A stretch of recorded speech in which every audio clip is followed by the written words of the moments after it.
Craigslist is rarely my initial destination when I require merchandise. However, it is feasible to acquire bargains on items that would ordinarily be exceedingly costly. I was in the process of seeking new exercise equipment at the time. Craigslist was the ideal method for locating used weights and equipment at a reasonable price, as they are exceedingly costly to acquire new. In any case, I perused the website for several days before discovering a posting that appeared to be quite appealing. The set of weights was posted just a few hours ago and was available at a reasonable price. I sent an email to Mary, the poster, informing her that I was extremely interested in her weight set and would like to retrieve it as soon as feasible. Mary responded immediately, stating that she would be available to meet at 7 p.m. tonight. Although it was slightly tardy, it did not pose a significant issue for me, as I preferred to receive them as soon as feasible. I concurred, and she responded by providing her address. Naturally, I conducted an online search to determine its location and the appearance of the residence. It was located in a small neighborhood that I was actually familiar with, as one of my old friends used to reside in the area, and it was 20 minutes away. The residence was conventionally proportioned and lacked any distinguishing characteristics, with the exception of its apparent age. However, nothing appeared unusual or gave me a negative impression. Therefore, I proceeded to drive there that evening. I parked on the side of the house by the mailbox and ascended to the front door, which was already open as the location was situated at the end of the road in a cul-de-sac. I was hesitant to enter the house directly, so I repeatedly knocked on the open door to attract their attention. A man emerged from the hall a moment later. I was scheduled to meet with Mary to examine some fitness equipment that she had advertised on Craigslist. The man's countenance was enlivened, and he invited him to enter.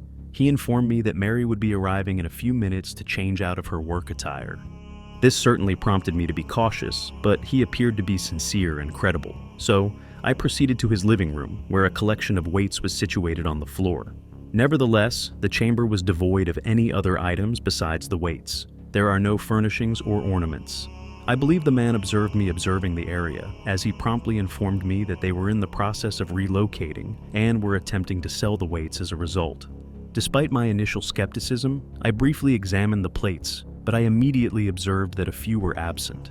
I inquired as to whether this was the entirety of the information, as I believed that I had observed additional details in the photographs.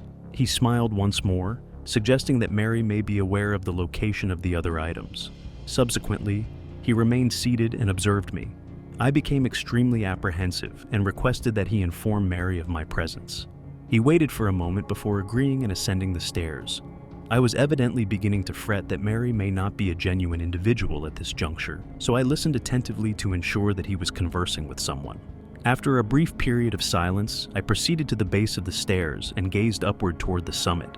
The individual was positioned at the summit, gazing at the wall, likely in an attempt to create the illusion that he had gone to inquire with someone.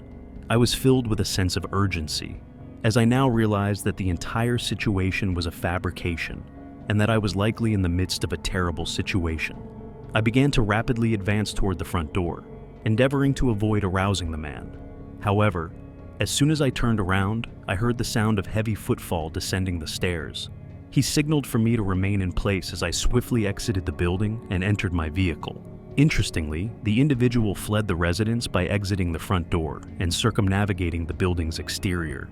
I halted after driving out of the neighborhood and contacted the police to inform them of the situation in the hopes that they could determine the cause. I was not entirely aware of the man's intentions, however. I was quite certain that he was engaged in some sort of activity. Subsequently, the officers visited my residence, and I furnished them with additional information. They informed me that the residence where we encountered him had been vacant for more than a year, which caused a shiver to run down my spine. Nevertheless, I was unable to provide them with much useful information beyond a description of the man's appearance. Except for that, they were only able to rely on the weights that he had placed in the vacant house, which may have been contaminated with fingerprints. I am concerned that he may still be present, attempting to entice individuals into abandoned residences. However, I am also relieved that I was able to escape before he could carry out his intended actions. I had recently completed my undergraduate education and required a modest residence to accommodate my search for employment. I previously worked part-time at a small grocery store. However, It was now time to commence my search for a more satisfying position following my graduation. In any case, apartments were prohibitively expensive to rent independently, so my primary objective was to locate properties that had vacant rooms available for rent. I was aware that residing in someone else's home would be uncomfortable for a period of time. However, I was unable to make a decision. In all honesty, my former college roommate recommended that I search on Craigslist, as the majority of other websites at the time did not allow users to post solitary rooms in a house. Or perhaps they were exceedingly difficult to locate. Craigslist appeared to offer an abundance of alternatives, which is why I continued to utilize it. However, I began to feel irritated after a few days, as none of the individuals responded to my requests, and those who did would merely apologize and inform me that the item was already taken. However, a new compartment appeared on Saturday morning. It was inexpensive, conveniently located, and appeared quite appealing. A man named Tom was advertising a large home for rent that included a spare bedroom, a separate bathroom, and a closet in the description. This sounded ideal to me, so I promptly informed him of my interest via email and subsequently proceeded with my tasks. I was assured that I was the first to contact him, as I was aware that the listing had been posted that morning. During my lunch break, I reviewed my emails and received a response from Tom, who requested that I visit the location that afternoon. I was aware that I would be fatigued after work, but I was also eager to visit this location. Consequently, I consented and we established a time. I drove directly to the location after work, which took approximately 10 minutes. The home appeared appealing from the exterior. In all honesty, it appeared to be a typical medium-sized neighborhood residence. I parked on the side of the road and proceeded to the door, where I gently knocked. I pounded again after 30 seconds, this time with a slightly more forceful blow. A minute later, I reached for my phone to text Tom. However, just as I was about to send the message, he opened the door and extended an invitation to me. I immediately observed that he was perspiring profusely, as if he had just completed a strenuous exercise, and that he emitted an unpleasant odor. It was not my intention to be impolite, so I simply disregarded it. He initiated a tour of the ground-level floor, demonstrating the kitchen and the living room. He disclosed that he did not frequently utilize these chambers, which alleviated my concerns regarding potential obstructions. However, it appeared that he employed the chambers excessively based on their appearance. The sink was cluttered with antiquated dishes, and the settee was riddled with stains. I was extremely dissatisfied with the state of the entire premises, and it was peculiar that the photographs appeared to depict the house as immaculate. One particular detail that I distinctly recall is that the living room featured a brown leather sofa in the photograph, whereas the actual couch was black. I surmised that Tom likely employed the photographs of the house from years prior to its sale. I was somewhat irritated by the dishonesty, but the only thing that truly mattered was my upstairs room. Tom initiated the descent to the stairs, but he halted upon reaching the bottom and extended his hand in a gestural gesture, as if to encourage me to ascend first. Tom did not accompany me as I began ascending the stairs, which caused me to experience an unusual and unsettling sensation. He remained at the bottom and smiled, indicating that my room would be the first on the left. I proceeded to the summit and took a few steps into the hallway before a gentle impact emanated from behind the door to the room that was purportedly mine. Tom's smile had vanished entirely by the time I glanced down the stairs. He responded in an annoyed manner, informing me that it was merely one of his colleagues who was staying the night and that I should not be concerned. He then encouraged me to inspect the room for myself, as he was confident that I would enjoy it. At that juncture, I was undeniably anxious, if not downright terrified. Why did he not inform me that an additional individual was present? It appeared to be a matter of importance that I should be aware of. I was eager to depart immediately, as everything began to accumulate. I endeavored to project an air of assurance and proceeded to descend the stairs while articulating that the location was not suitable for me. He did not appear to appreciate that response, and he repositioned his body to obstruct the majority of the stair's base. I stood a few steps away and firmly informed him that I needed to depart. He requested that I inspect the bedroom once more to determine whether I was satisfied with it. However, I declined once more. He gazed at me briefly before, to my astonishment, smiling and uttering, "Okay," before stepping aside. I swiftly walked past him and exited the building through the front door. I am unaware of the circumstances surrounding the residence in question. However, There was an unsettling sensation associated with each aspect. I even felt fortunate to have been able to depart so effortlessly. At the time, I believed that I would have to physically compel my way out. The posting had been removed when I returned to Craigslist a few hours later. I continue to contemplate the identity and contents of the upstairs chamber. It is entirely possible that the room was vacant. However, my instincts indicate that it was significantly more detrimental. For a few years during college, I resided in a modest house with a friend of mine, whom I will refer to as Nick. For the initial year, he served as my housemate. Subsequently, we resolved to vacate the dormitories and jointly pay the rent on a residence, as we both held respectable employment. We were both unfamiliar with the process of budgeting, as this was our initial experience renting a property. After a few months, everything was satisfactory. However, it was nearly a year before we realized that this establishment was draining both of our bank accounts. Therefore, the apparent alternatives were to either relocate or secure an additional roommate. As neither of us desired to depart, we initiated the process of seeking a companion. We initiated the process by inquiring with all of our other acquaintances. However, none of them expressed interest. Therefore, the sole viable alternative was to publish an online posting. Nick posted on Craigslist, and I posted on Facebook Marketplace. Again, neither of us had ever attempted this, and it was somewhat peculiar. However, we were aware that we did not have much of a choice. It was a few weeks before Nick showed me an email he received from a person named Sam in response to his Craigslist post. Although he received a few responses, none of them were genuinely considering moving in. The man appeared to be legit, and the following day, he visited the residence. I should mention that he was a few years older than us and had recently graduated. However, he appeared to be quite pleasant and tidy, so we were pleased to have him. He consented to the rent division and relocated the following week. Sam spent a significant amount of time with us in the months that followed, and we gradually developed a close relationship with him. However, he abruptly developed a profound sense of isolation for an unknown reason. Nick and I would encounter the individual on an infrequent basis, and when we did, he would not engage in conversation. For the most part, he would remain in his room with his door closed, only emerging to obtain sustenance or commute to work. I was not particularly perturbed by it. I simply found it peculiar. Nevertheless, it was not until the 4th month of his tenure that the situation began to deteriorate. Nick discreetly called my name from the living room as I entered the house after returning from work. "What is the matter?" He mentioned that Sam was at home, so it was best not to speak too loud. Then, he informed me of a potent odor that he encountered while passing by his room earlier today. I informed him that I had failed to observe it. He directed me to discreetly pass by Sam's room and inquired whether I had observed. I arose and proceeded silently down the hall toward Sam's door. I did not even need to approach him to detect the scent he was discussing. It was truly repulsive and abhorrent. I was unaware of its existence and had never encountered it in the residence.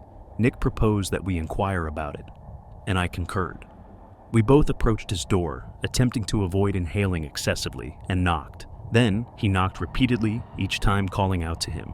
He declined to respond. Nick was confident that Sam was present. However, we concluded that we would inquire about him tomorrow after a few additional minutes.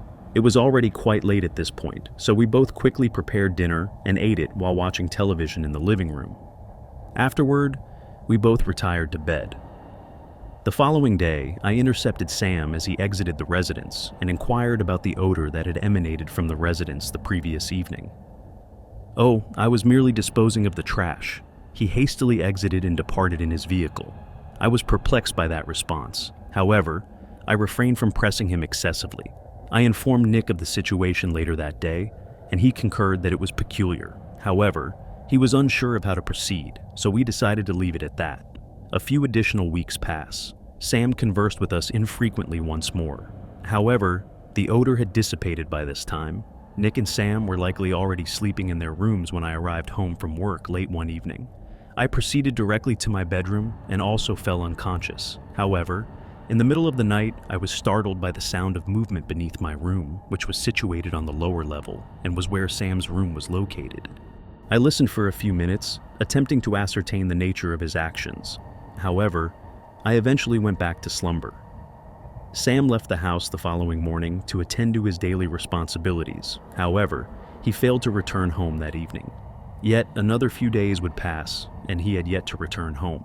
I made numerous attempts to contact him, but his phone immediately went to voicemail. We were beginning to become concerned and decided to inspect his room to determine the nature of the situation.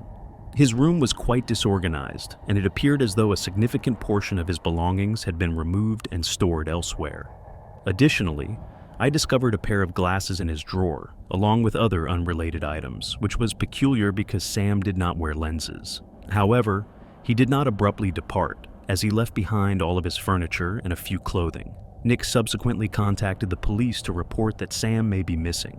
An officer arrived that evening to conduct an investigation and ask us questions.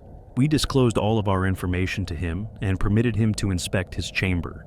Additionally, Nick presented him with a photograph that we had taken together during Sam's initial move-in. Subsequently, we did not receive an update until 1 week later. We were contacted by a different detective who informed us that the individual in the photograph with us was not Sam. According to them, a family member identified him as their missing son, who had been missing for nearly a year. The case became significantly more intricate following that, and we were unable to obtain any valuable information due to the fact that the individual had fabricated nearly all of the information he provided. Consequently, we ceased to receive updates and lost contact after a brief period.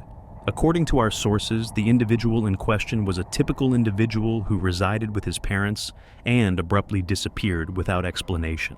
However, he never returned to our residence, and I am uncertain as to whether he was ever located. However, it is undoubtedly the most intriguing and unsettling experience I have encountered. Every time I contemplate the fact that I resided in the same residence as an individual who invented a completely false identity and was legally absent, I experience a shiver down my spine. It is difficult to avoid the conclusion that this individual was attempting to conceal himself from the authorities due to an action he had either committed or was currently engaged in.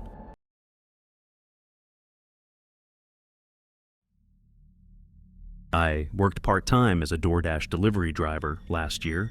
I had another job at a clothing store, but on certain days I would actually make more money doing deliveries due to more people ordering on specific days. So, on those days, I'd spend most of my night driving around, doing this for almost 6 months. At the time, I had gotten very familiar with it, and it was kind of just second nature. To make things better, my town rarely had any traffic, even during rush hour. Anyways, it was a regular night of delivering, and I had just picked up a large order from a fancy restaurant and began making my way to the customer's house. Big, expensive orders are always the best ones to do. These orders pay more and really don't take any extra effort compared to other deliveries, so it kind of just felt like a bonus. I pulled into the neighborhood of large homes, which made sense considering the size of the order and the fancy restaurant. It was a very forested area, with most of the houses hidden behind long driveways that went into the trees.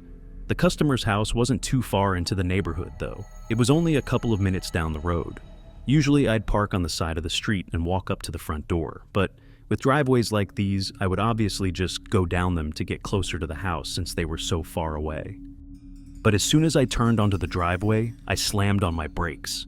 There was a chain held up by 2 pillars on either side of the driveway, blocking the entrance. I'd seen these before, but I'd rarely ever seen the chain actually connected. I figured they'd just forgotten to undo it, so I got out of my car and made my way over to the pillar on the right side. I immediately noticed there was a lock on it that required a key, preventing me from just removing it. I stood there annoyed and looked down the driveway, but I couldn't even see the house from where I was. So, I went back to my car and grabbed my phone to call the customer. A man answered after the first ring, and I explained that I was their DoorDash driver and that the chain was blocking the entrance to their driveway. He responded, saying that there was no easy way to unlock it right now, but the house wasn't very far down, so I shouldn't have to walk very far.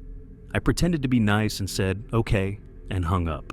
Typical rich family, I whispered to myself as I reached into the passenger seat to grab the large bag of food. I made sure to lock my car, then walked around the chain and down the path. About a minute into the walk, I started getting a little nervous. It was really dark, and they didn't have any lights on the side of their driveway. I still wasn't able to see the house yet either, which I thought was strange since they had told me that it wasn't a long walk.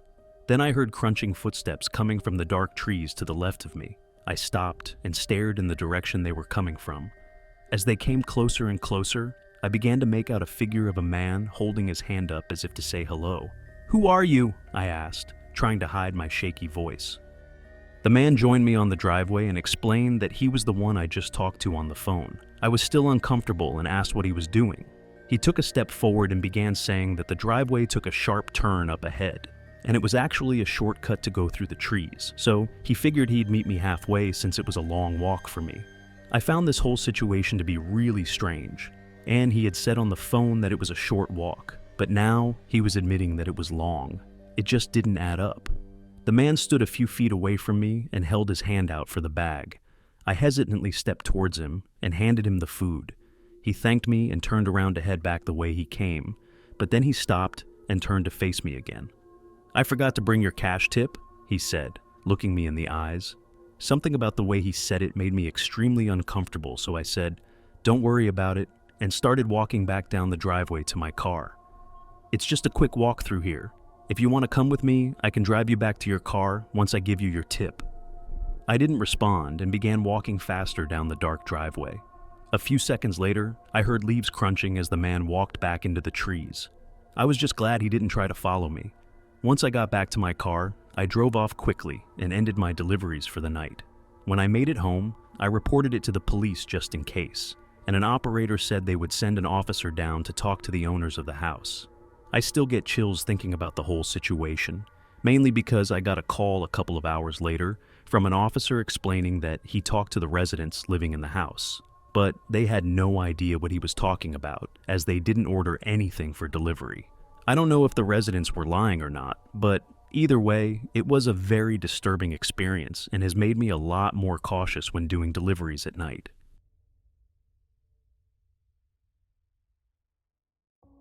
It was a regular night of delivering pizzas around my town, and I was in the middle of heading to probably my 8th or 9th customer of the night. I typically just play music and kind of space out as I drive between the houses and the restaurant, as it can get really boring after a while. But as I made my way down the dark, empty roads, I noticed a couple of warning lights on my dashboard suddenly turn on. It was a little alarming, but they weren't anything important, so I continued on. My car was pretty old and had a lot of miles on it, but for the most part, it did well, so I figured it must just be a false alarm or something. Unfortunately, though, as I continued down the road, more and more warning lights began to turn on before the check engine light flashed, and eventually my car sputtered to a stop. I'd never had a car break down on me before, so I honestly wasn't too sure what to do. The first thing I did was try the ignition again just to see if it would start back up, but it was completely dead. I looked around and noticed I was pretty far from anywhere useful. I knew where I was, as I'd driven down this road many times before, but the nearest place that would be open at this time was a gas station that was about a half a mile away. So I called the customer and let them know about my situation, and then I called my work and let them know as well. My manager basically said to not worry about delivering the pizza and to just figure out my car situation and then head home for the night. That actually gave me a bit of relief, knowing that I didn't have to worry about work anymore, but I still wasn't really sure what to do. I ended up calling my brother, who lived about 40 minutes away, but he was the only person that I knew would still be awake at this time. He picked up and immediately asked me what was going on. I told him about my situation, and he let out a big sigh, then said he could come and pick me up and drop me off at home. I told him exactly where I was and thanked him, then sat back in my car, relieved that I was able to get some help relatively quickly. After a few minutes of waiting, I opened up the box of pizza and took a couple of slices, figuring it would be a waste if I didn't help myself to it. It was actually really dark in the car since the battery was dead, so I had my phone light on and laid it on the center console so that I could see a bit better. But after about 15 minutes of waiting, I saw a figure appear from down the road, walking towards my car. I felt pretty vulnerable in my position, so I turned my phone light off and hoped that when they passed by, they wouldn't even notice that I was there. Though once they got a few feet from my car, they slowed down and began looking at my car as if they were inspecting it or something. Then the man came up to my window and knocked as if he wanted me to roll it down. Of course, I wasn't able to, so I loudly spoke, telling him that I couldn't. He looked offended and responded, asking me for a lift to the gas station down the road.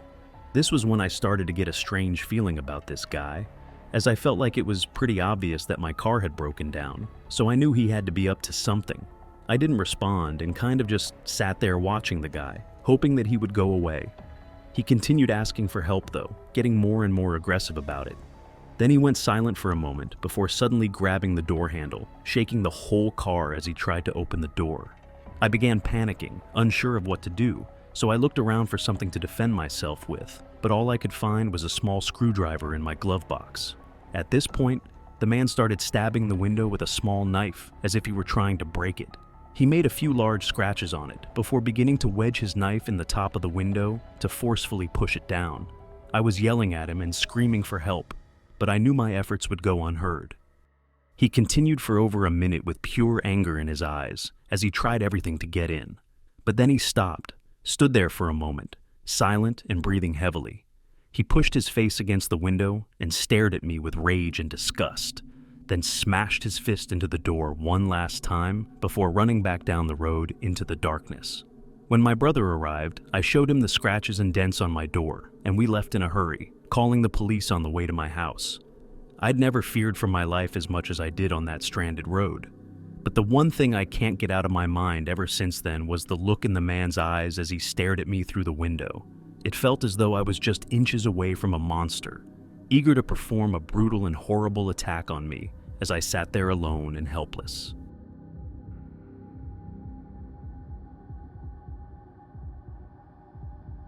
During college, I worked at a small restaurant that was open late, which was usually 1 a.m. most nights.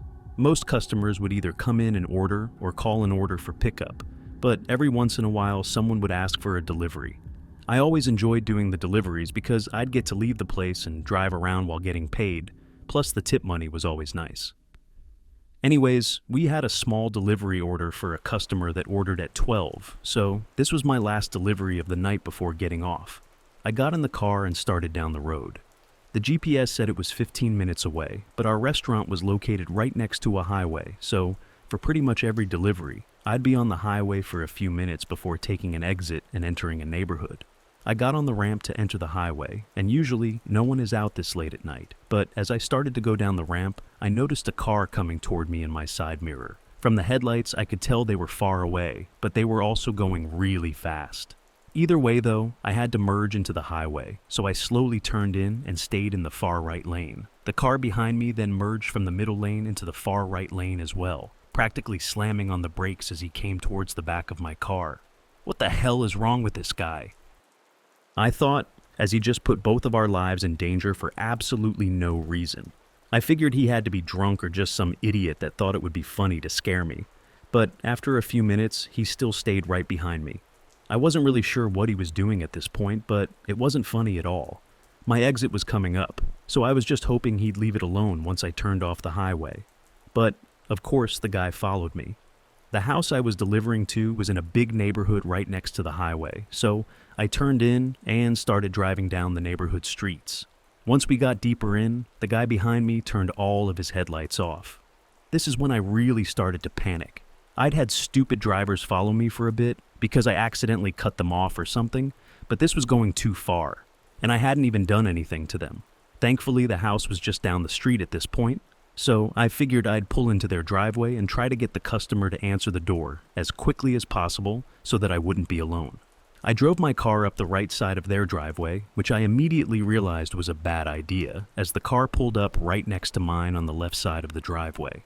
Before I could even get out, a man came out of the car, swinging his driver door open aggressively. He started yelling at me angrily and waving his hands around, making his way towards my window. This guy sounded completely crazy, and his words were slurred, barely making any sense. I was pretty confident that he was just drunk and wasn't too scared, but then he pulled out a small knife from his pocket and started banging on the window with it. I quickly put my car in reverse and backed out as quick as I could. The man continued to chase my car down the driveway, waving his knife around and screaming. I drove a few blocks down, then pulled over next to a random house and called the customer that I was supposed to deliver to. They picked up immediately and asked me if I was okay. I guess they were watching from their window. I told them I was fine and asked if the guy was still there, but thankfully he had left, and I was able to get them their food. I told my coworkers what had happened when I got back, but none of them believed me. Honestly, I don't blame them though, because it was just a crazy situation and it really didn't make much sense. I'm not sure what that guy wanted, but I know it definitely could have ended much worse than it had.